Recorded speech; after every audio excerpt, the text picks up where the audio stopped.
This is for entertainment purposes only. This short story is only for people over the age of 18. For Hale Tyndall, he woke up alone, and that was just fine with him. There were some mornings he wanted a big-breasted, long-legged, busty, ripped woman, completely naked, and pressing up against him. Most mornings he didn't. He'd wake up, stretch, and then make coffee. This was a rather typical morning day. With a morning mug in hand, he checked himself in the mirror before his weekly internet chat session. Nothing on him had changed. Still with the messy blonde hair. Still with a rounded head.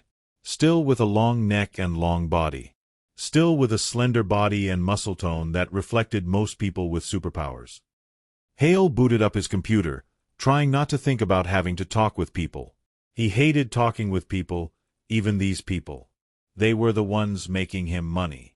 They were the ones he used his powers on.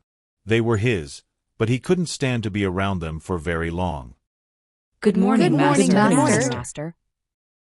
Came a chorus of women's voices through the computer when Hale logged onto the meeting.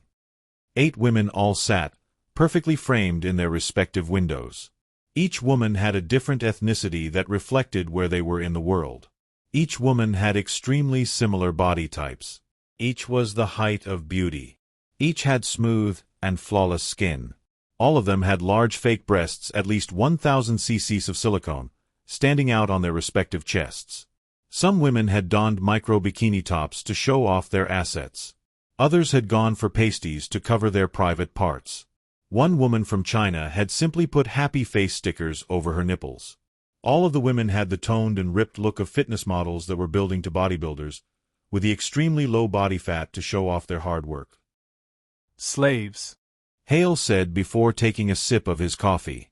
Before we begin, is there anything important that needs to be addressed? Forgive me, Master, I have some bad news. The woman from China said with a downward look. There was a superhero fight here last night. It destroyed our battery factory. Shit. Hale said angry. That's not a command. Okay, how bad is it? Bad, Master. The woman continued. The battery's caught fire and is still on fire. The local fire department is having a hard time putting it out, given the possible electrical discharge. Did we lose anyone? Did we have insurance on things? Hale asked. We didn't lose anyone, and we do have insurance, and it covers superhero damage. The woman said, a slightly brighter look in her eyes. It might be worth just relocating our battery production to another facility. Figure out how cost-effective that is. Hale stated, drinking more of his coffee. If people are not buying our suboptimal batteries, then it might not be worth it. Have a report for me by next week. As you command, Master. The woman stated with a bowed head. Anyone else? Hale asked, looking at all of the eager female faces. Okay, let's start with California. What's the word on the fake mining rights? Hale said this as he pulled up a page on another monitor to see his notes from last week. Despite his distaste of being around other people, he was a good manager. Nearly an hour later, Hale needed a break from the meeting, mostly to get more coffee. I need a minute, slaves. Hale said, standing up. How about you all rub your breasts and think about me fucking you?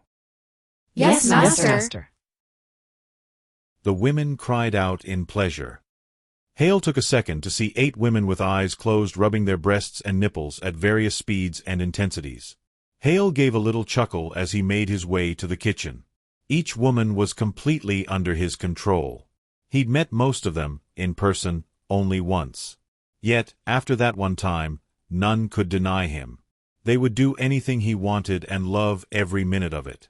Hale felt the irony of being gifted with the superpower to control people's minds, but only if he met them in person, and the extreme desire to not be around anyone.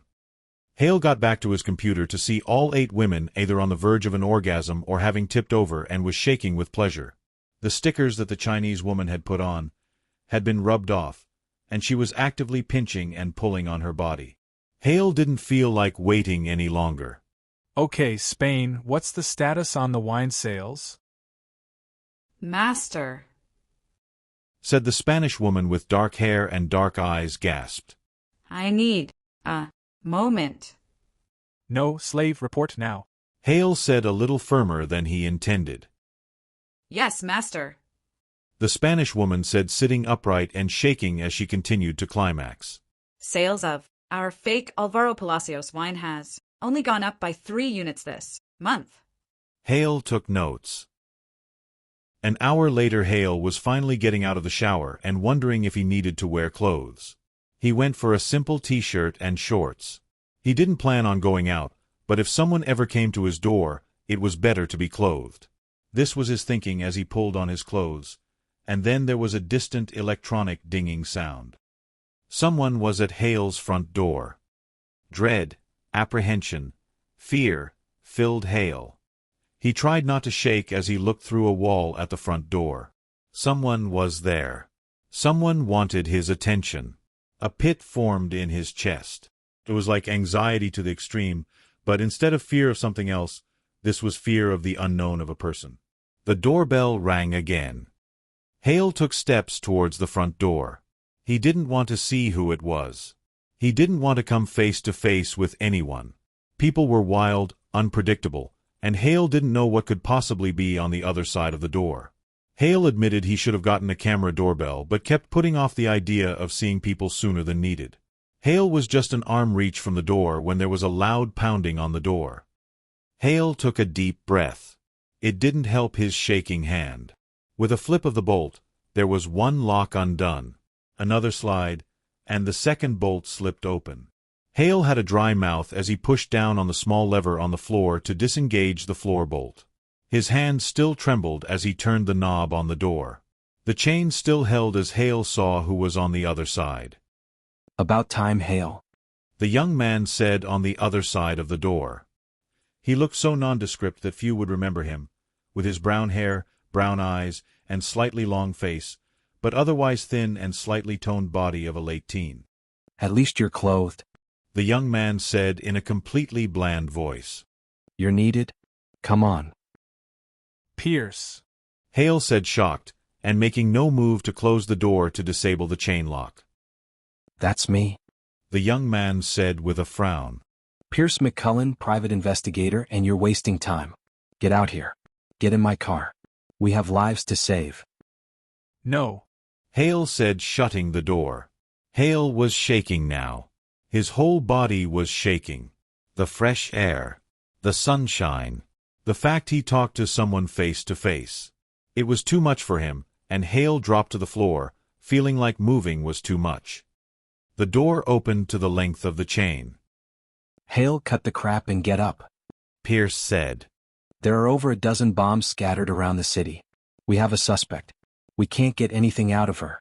All of our psychics are dealing with other problems. We need you. Go away. Hale said, covering his face with his hands. You think I came out here to be told to go away? Pierce said in his flat tone that seemed more menacing than if he were yelling. I'm going to give you 2 options. You get up, come with me, get immunity for whatever crimes you've committed in the past 10 years, or alternatively, I kick in this door, taser you, and drag you to superhero headquarters so you can do what's right. Hale seemed unable to even speak. Fine, I'm kicking in the door, but imagine this, you'll have to have someone else come here and fix your door after I'm done with you. Pierce stated, taking a step back. Wait. Hale shouted. Don't. I just need a minute. We have no idea where the bombs are or when they will go off. Pierce said through the crack in the door. We don't have a minute. Get your ass in gear. Fine. Hale said, and it sounded like a struggle to get that word out. I need my sandals. It sounds like you need a lot more than that. Pierce sarcastically said. I need my wallet too. Hale said, sounding like a child. I'm kicking in this door. Pierce said. Stop it. Hale said, getting his wallet from the drawer in the small table near the door. I'm ready to go. Hale closed the door, and almost didn't open it again, but after a heartbeat he slid the chain off, and stepped out into the fresh air. Let's go. Pierce said, already moving towards his small compact blue car. You think I can fit into that? Hale said, looking at the small car. Think small thoughts. Pierce stated, getting into the driver's seat. In moments they were speeding down the streets towards superhero headquarters. It was a sprawling complex with multiple tall buildings and lots of open space. It was a place for heroes to live, work, and be seen. It is a place for research on the edges of science. It is a place for magic to be as perfected as possible. It is a place where heroes are made, healed, and ultimately buried. Your agoraphobia has gotten worse, Pierce said as he drove. Hale had his head in his hands and had been that way since they started moving. Not your problem. Hale said just below his hands. You are my problem, Pierce said. How about what happened to you? Hale said, not looking anywhere. You went from a 40-something old man with bad knees to this. How the hell did you turn into a teenager? Blood curse, and I'm not happy about it, Pierce stated. My girlfriend Ashley made fun of me before her own possession by an alien that did something to her, and she stopped aging and is slowly de-aging. I liked being old and cranky, but you're right, I'm not missing my bad knees. The only way I knew it was you was by your attitude. Hale said, letting his hands slide a little to look at Pierce. It's how people know me. Pierce said with a slight grin. In case you didn't know, I've started working for the superheroes. That's new. Hale said, his hands sliding a bit more. I thought you hated superheroes? I do, that hasn't changed, Pierce admitted as they got closer to the towering buildings. The problem with the heroes is, no one looks to solve crimes with anything other than their fists. There was no one that did any investigation of crimes and criminals. I took on the job just to make sure the superheroes are kept in line. So far, so good. You're the reason ectoplasm went to prison? Hale said, lowering his hands all the way. I didn't know I could hate someone so much. Pierce said, still flat and monotone. Killing people instead of bringing them to justice is one horrible thing. What he did to defenseless women made me want him dead. I could have killed him. I knew how. But that's not justice. I'm after justice. That's why we need you. Me? Hale said, slouching in his car seat. Why do you need me? Couldn't you just beat the information out of this bomber guy? The bomber is not a guy, it is a woman. Pierce said, getting close to the headquarters front gate. I also think she could take any beating she would get. She was trained in making poisons, toxins, biological weapons, bombs, hand-to-hand combat, all manner of weapons, and she likes to toy with people. And she's in custody? Hale asked. 7 superheroes went down in critical condition, 8 wounded when they went after her. Pierce said, and there was a slight sigh. They didn't take my advice, but whatever. I understand why they did what they did. She's planted over a dozen bombs around the city and we need to know where. That's where you come into this. This can't be legal, using mind control to get information from a person. Hale said, shaking his head at the tall, shadowy buildings. From a normal person, no, not legal at all. Pierce said, rounding a building and heading for a parking garage. She has the power to make sparks from her eyes. Since she has powers, this makes it a powers problem. It also unlocks some restrictions on some legal issues. What was this about pardons for 10 years? Hale asked. Immunity. Pierce said, parking in a spot close to the door to the adjoining building. It was something we figured we could give you since we've known you haven't done horrible things in the past 10 years. Horrible things? Hale repeated. Unless you've cut the gasoline you've sold to India with even more ethanol, then we'll stick with less than horrible things. Pierce said, waving a badge at the door to the building. Like I said, you are my problem. Why? Hale asked before stepping inside the building. Why pick me? Pierce stopped too and looked Hale directly in the eyes. At this point Hale realized how much taller than Pierce he was, but that small young-looking man was still frightening. You need help. Pierce said flatly. I don't think you want to be a full-fledged villain, but you don't want to be a hero. That's fine. I do want you to realize that this life you're leading now will lead to you being found as a dried-out mummy of a person months after you've passed. As much as I dislike your powers and what you do with them, I want you to do good with your powers, even if that good is in the gray areas at times. You see good in me? Hale asked as Pierce started walking again. I do. Pierce stated. It is hard when I see the big-breasted, buff bimbos you have working for you, but I've seen worse. McKullen. A female voice rang out from down the hall. This the Tyndall guy? Hail Tyndall. Hale said with a wave. Cute. The woman replied. She was tall, topping out just over 6 feet, and that was with flats on.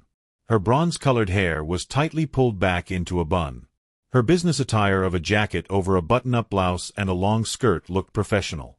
In her hands was a data pad. The woman was cute, if in a more mature fashion, with larger-than-average breasts, a slim waist, and long legs that even with pantyhose on the muscles were clearly visible. Llama Webster, and I reluctantly wrote up your immunity agreement. Help us find all of the bombs, and you are free from federal, state, local, and super prosecution for any crimes committed in the last 10 years. Not civil. Hale asked. I may not be an active superhero anymore, but I am still more than strong enough to rip your head off. Llama stated. She handed over the datapad to Hale to look at. Hale pretended to look over the dense legal jargon. He understood none of it. He still put his signature at the bottom of the text. Why aren't you an active superhero anymore? Hale asked. Llama stiffened for a moment. A villain broke my back. Llama stated with a clenched jaw. 2 vertebrae broken. I was told that if I ever got another strong blow to my back, I could be paralyzed for life. Now, I fight crime the legal way. Hale? Pierce sternly said. What? Hale asked perplexedly. Pierce nodded at Llama's shirt. Hale looked.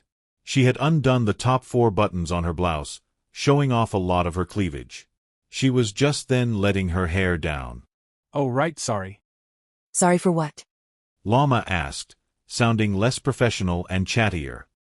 Just then there was a wind in the hallway. Pierce, I couldn't find any bombs at the docks. A woman said quickly as if at high speed. Dava Couts. Pierce said with a wave of his hand. Meet Hale Tyndall. He'll get you better information so you're not running all over the place. Oh hell. Dava said, turning to Hale and speaking slower. You're the villain. The female speedster looked like she was wearing the skin-tight outfit of a speed skater in the Olympics. It was dark blue with light blue lightning bolts in the design. Her costume showed off her impressive hourglass figure, and was tight enough to show her 6-pack abs, and impressive biceps and thick muscular thighs. Her helmet was a full face shield, open at the bottom, with vent holes on the side, matching colors to her outfit. Her boots looked like they were specially made, and very high endurance, also matching her costume. Pierce. Dava whined. We don't need a villain's help. I can find the bombs. It's been 3 hours. Pierce said dully. How many have you found? We don't need a villain to help us.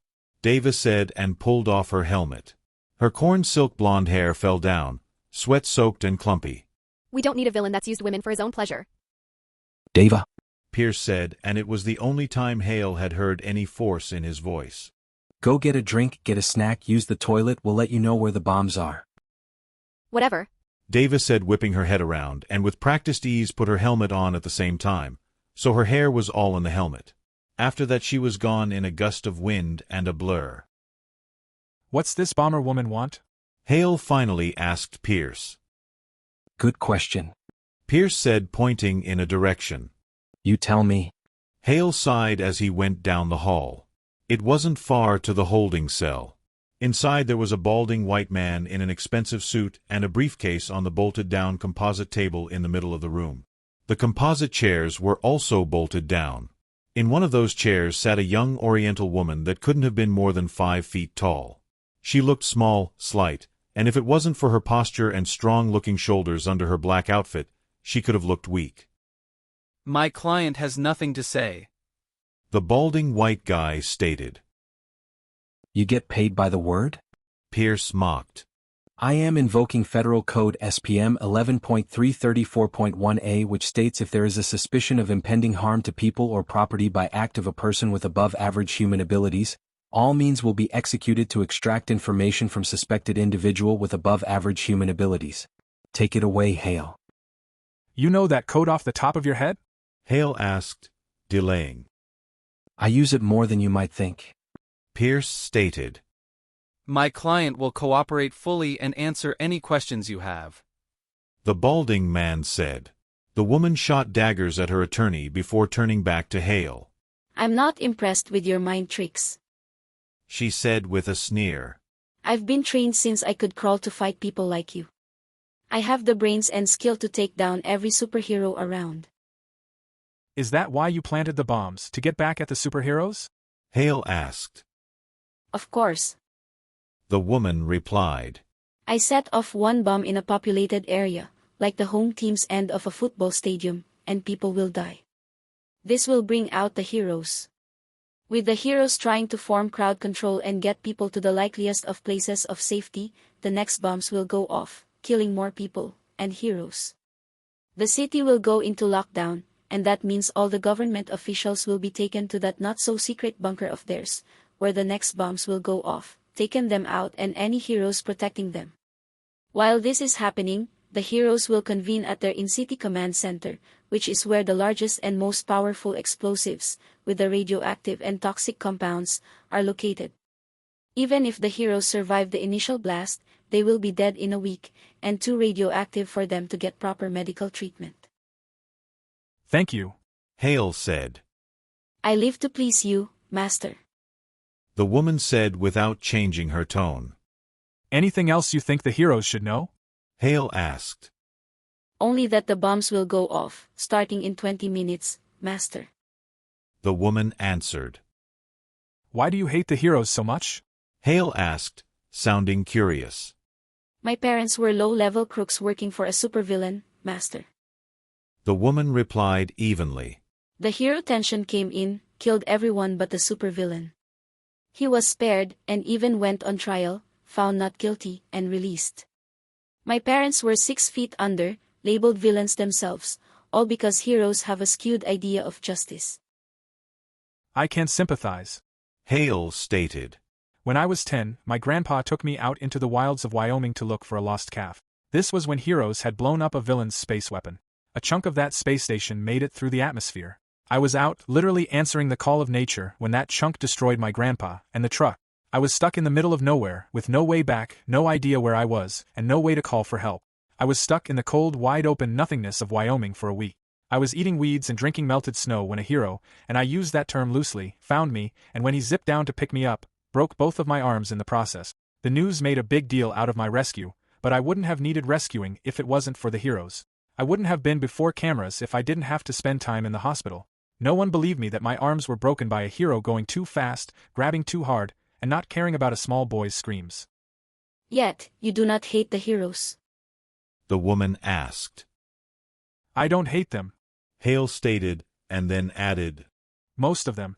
I don't like them either. They can protect me from villains that want me dead for their own reasons. I'll take their protection. I'm here for myself, and nothing more. Now, I'm about to pass out from all this human interaction. You answer truthfully and fully any question you are asked.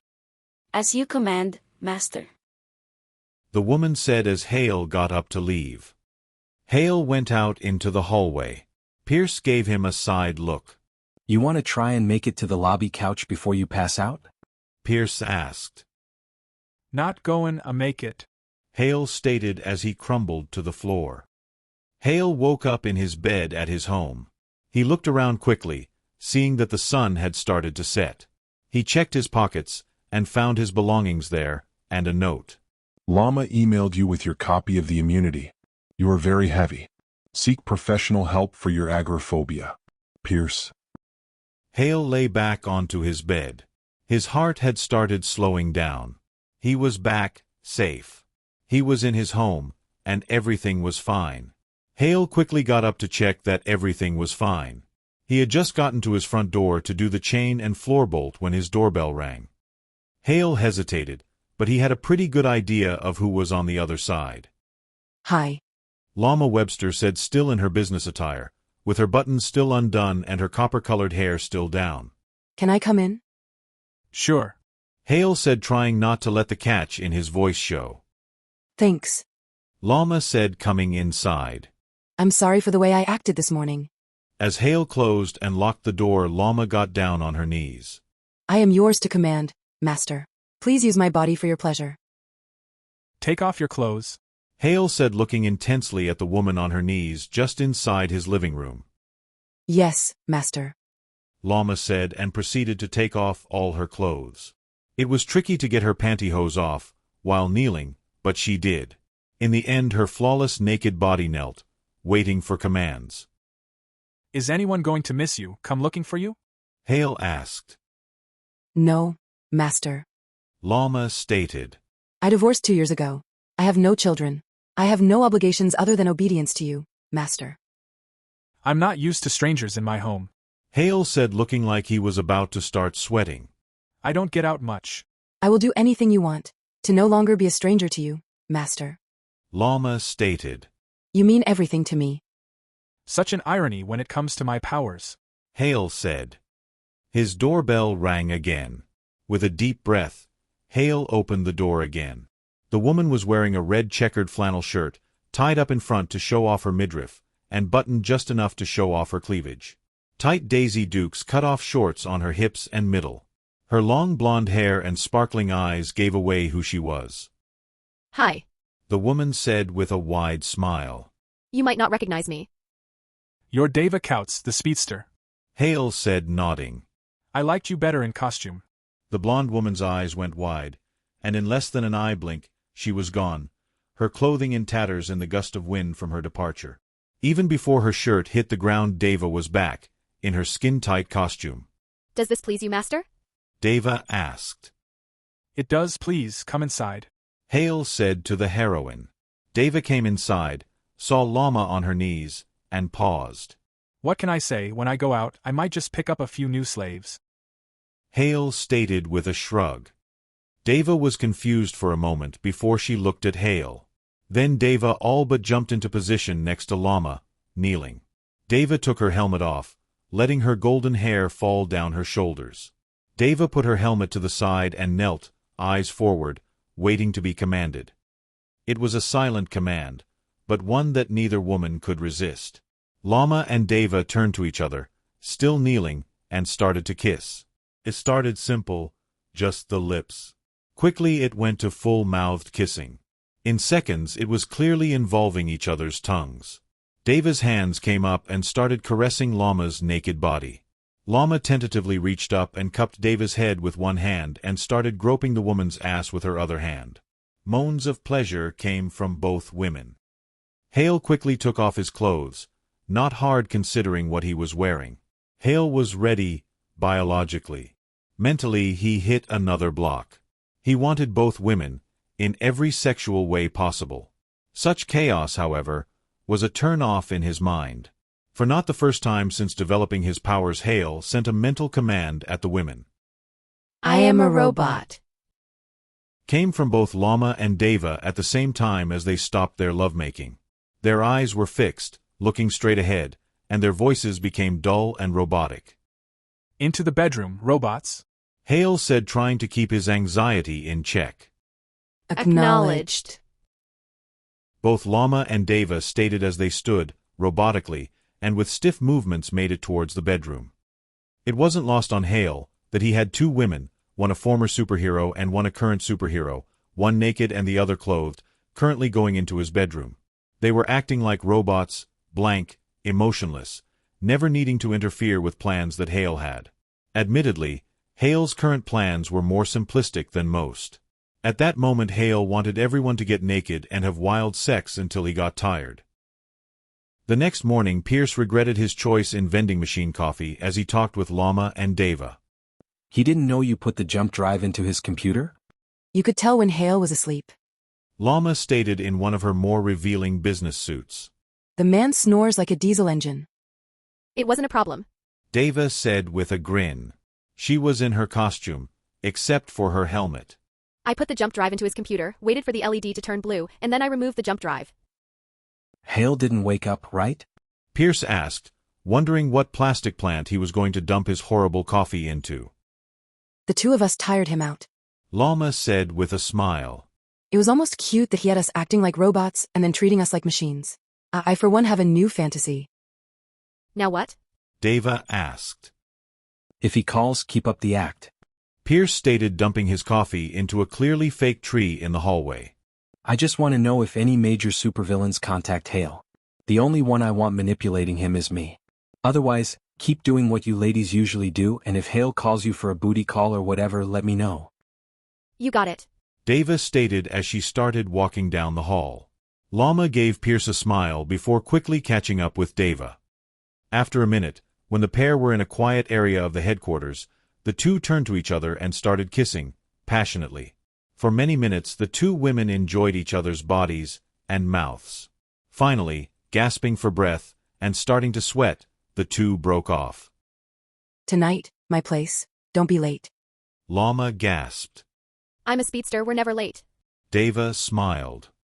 Should we tell Master that Pierce is still watching him? Llama asked, getting her hair back in order. I'm sure Master already knows Pierce is watching him, but I believe Pierce is doing so for Master's benefit. Deva stated, smoothing down her costume. All we can do is serve Master at Master's desire. I guess I'll have to settle for you until Master calls for us again.